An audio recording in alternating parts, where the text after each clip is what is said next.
Welcome to our talk, Hacking Back Scammers. My name is Megi, and this is Ryan. Alongside our teammates Josh and Jacob, who couldn't make it here today, we worked on this project for the last 8 months, and we are extremely excited to be here and represent our team. So everything that we're going to be showing you today was gathered, and the information is actually provided is 100% legal. And if you do end up going and engaging with any scammers, if through illegal means, you are doing so at your own risk.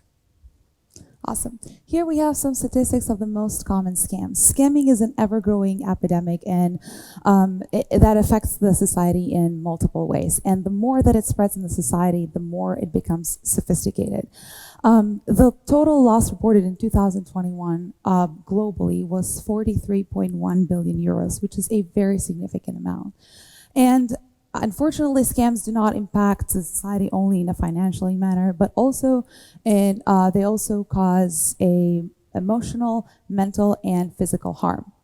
The way the different channels through which these scams are delivered vary through text message, emails, as well as phone calls or fake websites. We truly believe that the problem must be tackled in where it starts, and in most cases is online. The goal of this project is to gather actionable intelligence so that we can report these scammers. The way we achieve this is by doing scambaiting, and that is the process of calling up scammers, acting to be a victim so that we can waste their times. There is already a lot of individuals and communities that do this on their own free time on different platforms such as Reddit, YouTube, Twitch, or BobRTC. But what makes us different? Well, we've been using different techniques that go beyond scambaiting by using social engineering, using phishing, and then as well as using open source intelligence or OSINT. We've been getting a lot of information on scammers, as well as initiating some investigations. We've been investigating their identities, websites, phone numbers, as well as tracking it down to specific individuals. The overall goal is obviously to bring down these scammers. Now, one of the main things that makes us different is increasing and spreading awareness in the community, such as this. Coming to conferences like this gives us the opportunity to introduce the concept of scambaiting to individuals like you, that with the potential that you may want to join the cause. Now, before we actually are able to conduct any call, we need to go through some preparation steps. And if you want to, in a previous talk, we went into this topic a much more in depth at CactusCon. So if you'd like, you can go online and visit that. But here I'll be going over a very brief overview of kind of how we prepare before going into a scam call. So the very first step is to find what scam we want to go in and try to scam bait. And we do so through a variety of resources, one of which is the subreddit r/scam numbers, which posts frequently active scammer numbers that you can call and try to engage with. Additionally, there is scam baiting specific resources, scammer.info and BobRTC, in which additionally post information and phone numbers, as well as additional information that we can use to assist in preparing for an actual scam.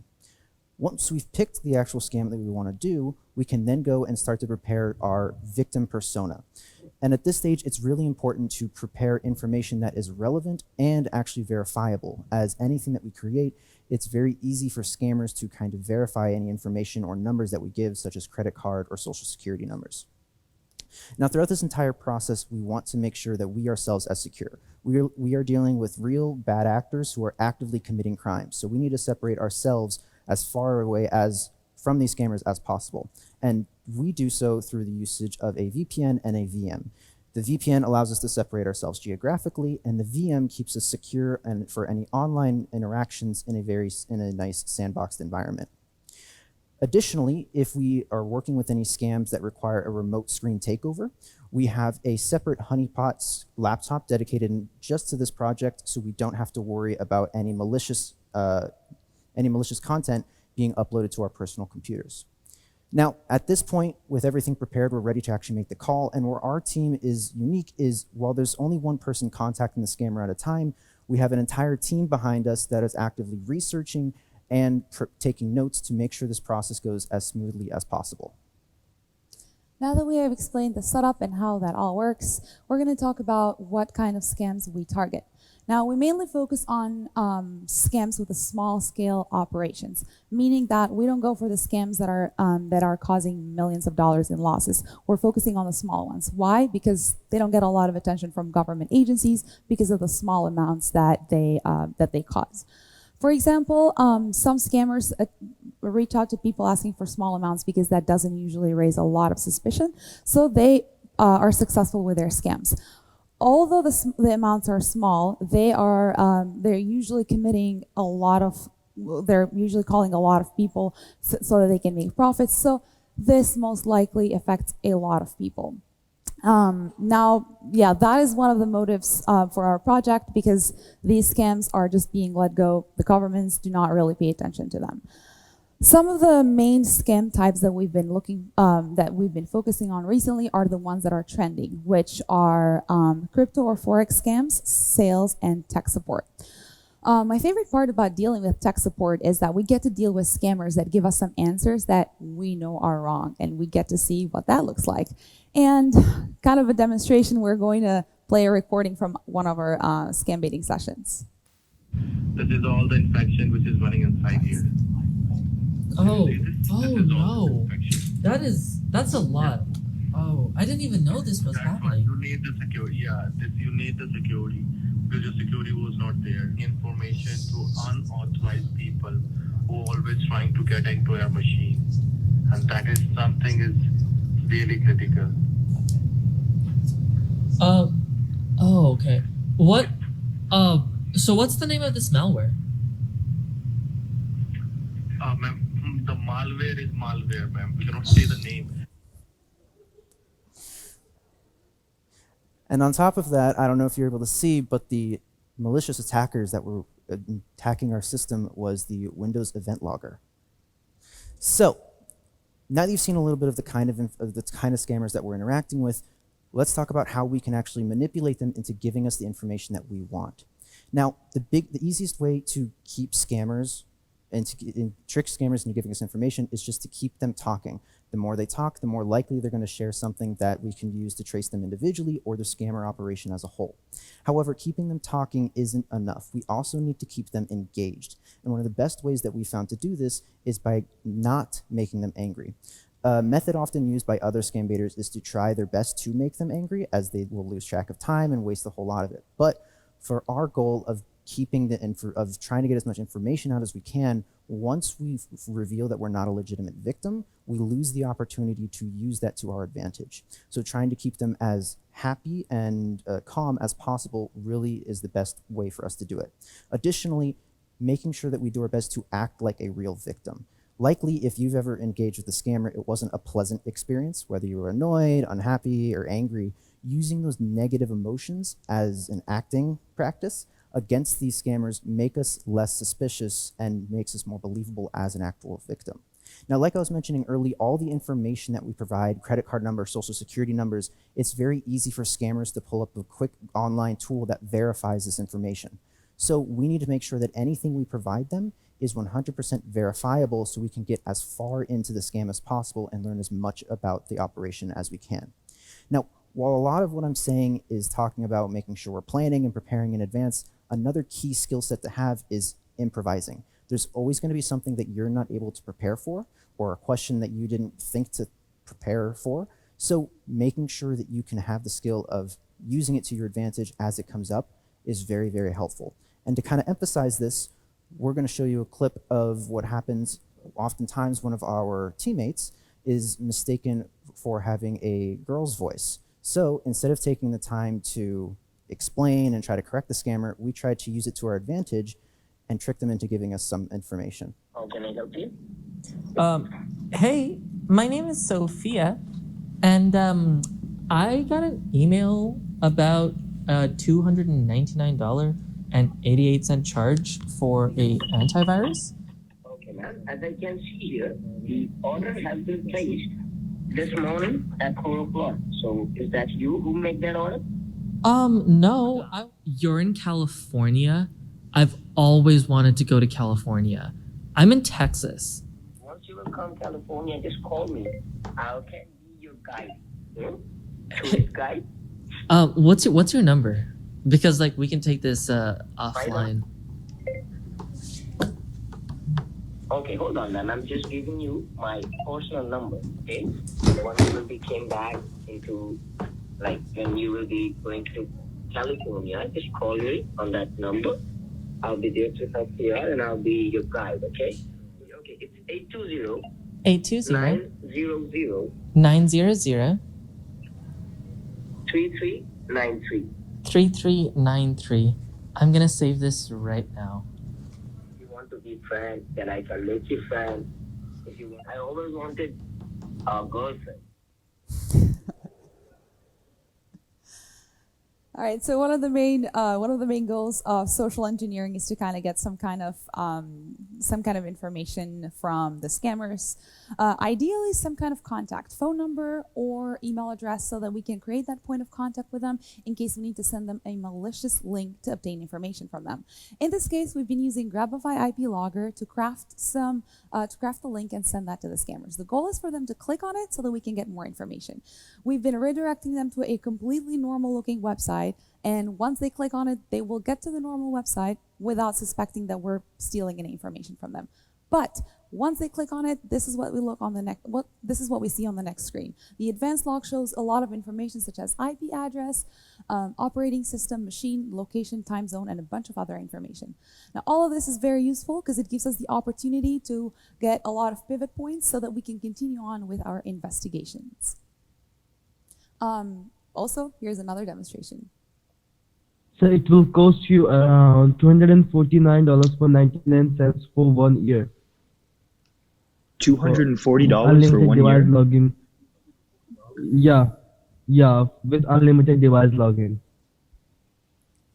Okay, how do I make that payment? Thanks for being whole, sir. I really appreciate your time and patience. Yeah. Yes, sir. I was activating it. I was completing a billing statement here, but it's showing me an error. Please confirm the details again, sir. Your card number is 536-8759-0806-17299, correct? Yep. Yeah, that's my card number. Okay, allow me a moment. Our billing team will connect with you. They'll take out the link and everything. Just tell out them the whole issue, okay? They'll connect you within the next 5 minutes, okay? Okay, thank you so much. Hi, sir. This is James calling from the billing department of Fugu. How are you doing today? Right, sir. Now comes the payment part. So we tried to process the payment with the card details you gave us, sir, but somehow it's getting declined. So did you receive any notification from your bank to approve the payment, sir? So what do you want from mine, sir? So my bank portal gives me a link. Let me I can spell out the link for you. It's HTTPS. Let me try and enter it. So the link did not work. It took me to a bad website, I can say. Yeah, it took me to a dating website, so. So, like Megi said, we can choose any site that this link redirects to. So what did the scammers see when they clicked on the bad website? Farmersonly.com, a dating site for farmers. So while we do really have a lot of fun with this, we need to remember our primary goal here of gathering actionable intelligence on these scammer operations. On the phone, it's very hard to gather that level of intelligence, and oftentimes the information that we gather is only able to allow us to figure out if the scam is real or not, if they are in fact committing an illegal crime, and if the scam is worth our time and resources as university students in investigating. Now, the reason that we bring up this actionable intelligence and keep reiterating it is because, like Megi was saying earlier, businesses and government agencies really don't have the time and resources to focus on something that's more small scale like this. So if we are going to be investigating on their behalf and then submitting them information, it needs to be something that is verifiable, accurate, and information that they can immediately use to go and try and take down these scammers. And this kind of information can take all different types of form depending on which scam it is. It can be websites, it can be names, it can be locations, and it's very hard to kind of figure out until we begin an in-depth investigation. But to show just how bad this information can be against the scammer's operation, we're going to show you another clip where we were lucky enough to find the information early on and actually confront a scammer with it to see their reaction. Hi, my name is Shiv. This printer is out of warranty, so there would be a one-time technician fee, okay? Because you don't have warranty. Just to make sure, you said your name was Aditya Singh on 60th Feet Road in Delhi, India? What? Your name is Aditya Singh? What thing? Or you know an Aditya DPS. Singh? No, wait. You just write down the name. What name you just said, just write down here, not on the notepad. Just write down here. What Okay. What name you say? Yeah, I mean, the person you know is Aditya Singh on 60th. Aditya Singh. Yeah, Yeah, go ahead and write down the address. sure. I mean, you should know it. No, ma'am, we don't have anybody now by this name, ma'am. Are you sure that, because this is the email that I have, flypepper.flyhigh@gmail, and isn't your phone number? Ma'am, I am in California, ma'am. But the thing is, your address doesn't exist in California. Your From address. where you got the address, because I said that we cannot fix this, you have to go to the local store. And why are you giving me this address in Delhi? I just checked on internet, I found that Delhi is not in US, it's in India. I am fully aware of that, Sean. As we see here, the name that they gave us is different from the name that we asked them and double checked because we found that through different ways and not from what they told us. While calling them, wasting their time, and getting more information is a very great start, to make an actual difference, we need to conduct an investigation. One of the most recent investigations was a crypto or forex scam that we recently researched. It actually started back in January of this year, where we found through Instagram, actually, we saw some different accounts posting very similar posts, advertising and claiming that their personal advisor was guaranteeing a 1,000% return on investment on any amount with a minimum of $500 investment. It's a very large amount for crypto. Now, on top of that, they were saying that the only cost was a 10% fee that they would have to pay, and then they would get that within 24 hours. It is definitely too good to be true, and as we all know, not only that crypto and forex are not guaranteed a return on investment of any amount, but also that is very fast and a large amount that is not always guaranteed. So we immediately found that was a scam. We found only two so far accounts that were related to the scam: Katie Official 12 and Katie Official Backup Page. Anytime that we interacted with these accounts, we created some sock puppet accounts just to stay anonymous at all times. These scammers are targeting middle-aged or young adults that are not very familiar with the technology. They do not know how crypto and forex works very well. Now, one of the other things that they're doing, one of their techniques, is that they take over the accounts of the victims. After they have gotten money from them, they hack those accounts and they start posting on their behalf so that their network starts finding out and investing as well. After that, they rename the accounts, which we suspect is for identifying purposes for each account that they hack. Moving on to the next one on the investigation, in addition to committing financial fraud, hacking Instagram accounts, this person is also committing identity theft. Why? Because once we carefully saw their profile, there's this picture that they posted that has a location tag in Miami, Florida. But looking carefully in the background, we see a poster that is not in English. So we researched that a little further and looked it up, and it was related to an event happening in Rotterdam, Netherlands. So that was the first mismatch and the first discrepancy that we found. Next, the date of that the picture was posted and the date of the event were completely different. So that was the second indicator that this is a scam. Of course, the main purpose is to find the scam and report them. However, we wanted to also make sure to find the identity theft victim and let them know.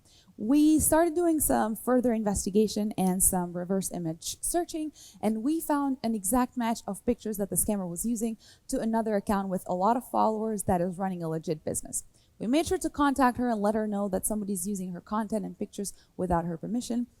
So that went pretty well.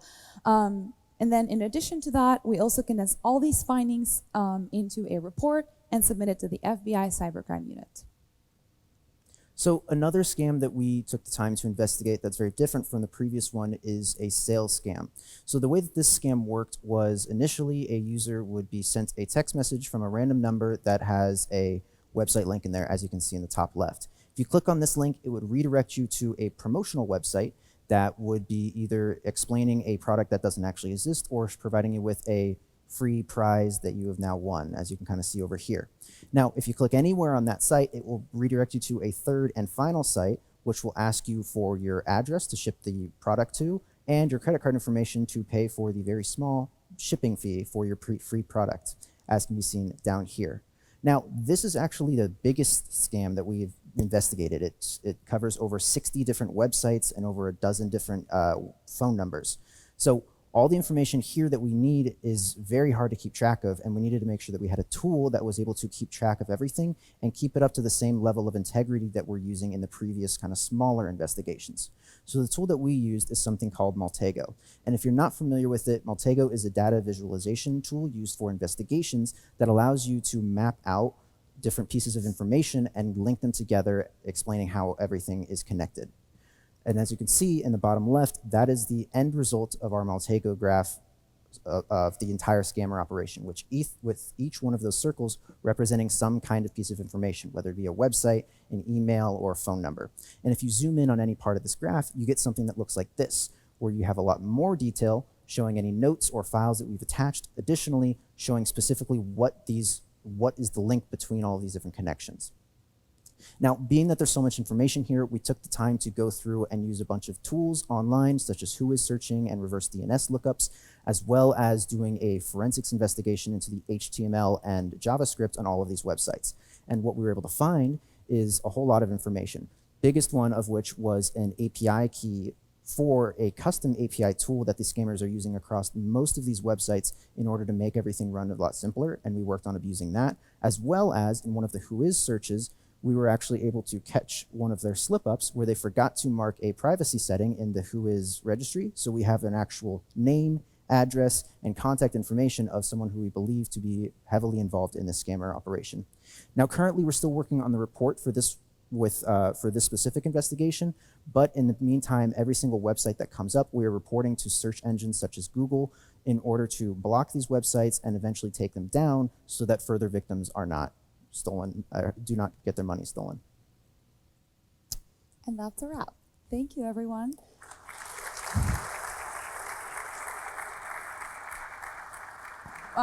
We do have a website up, wehackscammers.github.io. We try to keep up with the blog post, so if you're interested in staying up to date with what we're up to, feel free to check us out. And in the meantime, what questions do you have for us?